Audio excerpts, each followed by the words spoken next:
Καταρχάς, πήγα στην Αγία Παρασκευή και θέλω να το μοιραστώ μαζί σας. Καλή όραση. Για αρχής πήγαμε στα φουσκωτά, διότι είχε πολύ κόσμο στην εκκλησία και θα πηγαίναμε μετά να αναπνούκαμε.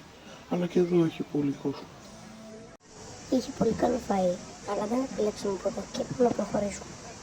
Και μετά είπα να παίξω ένα παιχνίδι.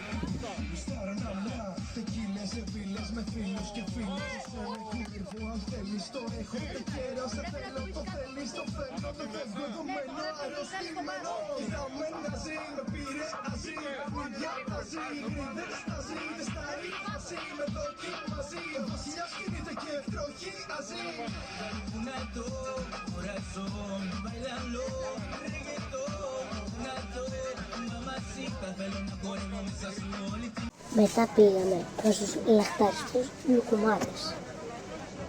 Τελικά πήρα αυτόν εδώ με σκέτη σοκολάτα. Μετά πήγαμε να φάμε σε μια ταβέρνα της πόλης. Εκεί είχαμε και παρέα.